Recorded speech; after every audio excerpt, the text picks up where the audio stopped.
Mike Mentzer's bodybuilding legacy is not just carved into his physique, but etched deeply into the philosophy of intelligent, evidence-driven training. Often misunderstood as a mere advocate of intensity for intensity's sake, Mentzer's real genius lay in his ability to question the norms of bodybuilding and reflect critically on his own journey. Contrary to popular belief, Mentzer did not build his physique on conventional high-volume methods.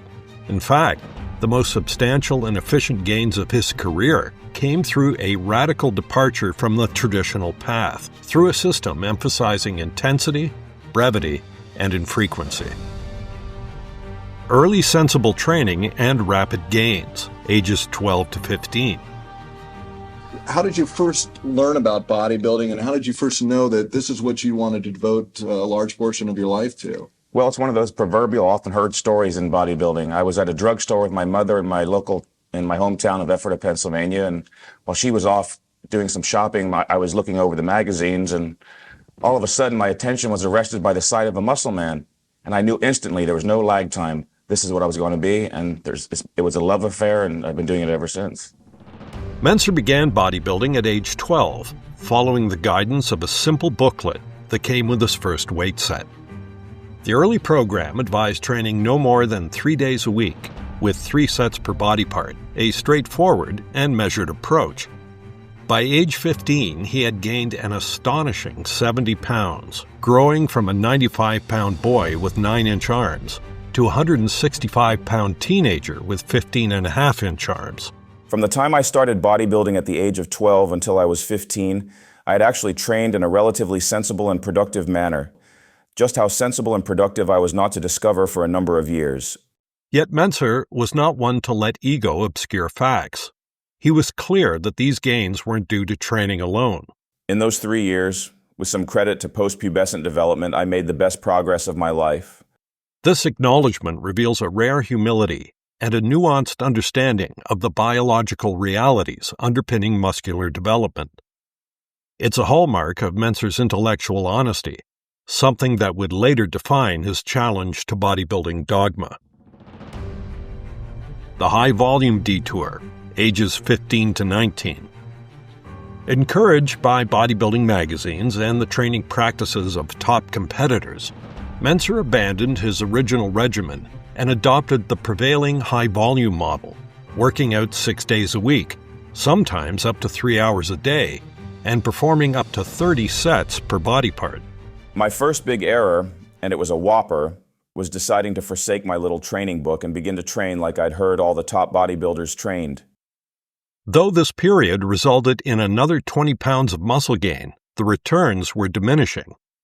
He noted, I hardly noticed that my muscular gains had slowed down considerably, and began to suspect that sheer volume wasn't the key to continued progress. This phase ended in a significant injury and a long hiatus from training, a turning point that would redirect his approach entirely. A return to roots, then beyond, 1974 and onward. In 1974, after 3 years away from the gym and following an honorable discharge from the Air Force, Mentzer resumed training. This time, he wasn't chasing titles. He just wanted to feel good again. He returned to brief, full-body sessions, training 2 to 3 days a week with just 2 sets per body part. To my surprise and delight, I saw immediate progress. My body began to resemble its previous good form. In no time, I was approaching competitive condition, and I was only training an hour a week. He described doing just 2 sets a body part, 10 sets per workout, and being stunned by the speed of his progress. The results reignited his competitive ambitions. Following a visit to Arthur Jones, creator of high-intensity training, Mentzer adopted Jones' principles fully. Between 1974 and 1980, Mentzer advanced from regional contests to global stages, eventually winning Mr. America in 1976 and Mr. Universe in 1978, and placing second at the 1979 Mr. Olympia, weighing a shredded 215 pounds. By 1980, he had pushed his physique to 225 pounds, culminating in a controversial 5th-place finish at the Mr. Olympia.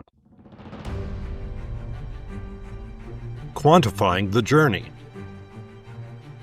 Mentzer's training evolution, when viewed through the lens of progress, tells a clear story. From 1963 to 1966, ages 12 to 15, he trained 3 times a week, whole body, 3 sets per muscle group. He gained 70 pounds with help from puberty. From 1967 to 1971, ages 15 to 19, he trained 6 times a week, high volume, up to 30 sets of body part, and gained 20 pounds. From 1974 to 1980, post-hiatus, he was HIIT-focused. He trained only 2 to 4 times a week, 2 to 6 sets per muscle group, and gained 35 pounds at an advanced level. The takeaway? Mentzer's best results came from training less, but harder. Training evolution and philosophical clarity. Though Mentzer preached low-volume training during his competitive years, he later realized that even his own efforts weren't minimalist enough. Despite having been the arch advocate of lesser training, I was still overtraining. What changed his mind was his work with everyday clients in the 1990s, people not using anabolic steroids, and thus with more limited recovery capacities. He observed firsthand that true high-intensity training was so demanding that most individuals needed far more recovery time than traditional protocols allowed. When an individual is training properly, he should be witnessing progress, if not every single workout, then at least on a very regular basis. He no longer advocated one-size-fits-all prescriptions. Instead, he emphasized customized application of the high-intensity principles: train hard, brief, and as frequently as needed to recover and grow. Conclusion: a legacy rooted in reason. Mike Mentzer's training history is a powerful case study in the value of introspection, experimentation, and critical thinking. His early years highlight the potential of sensible, moderate training. Enhanced, yes, by puberty. His detour into high-volume chaos was a cautionary tale, and his later embrace of high-intensity principles shows the power of measured, individualized effort.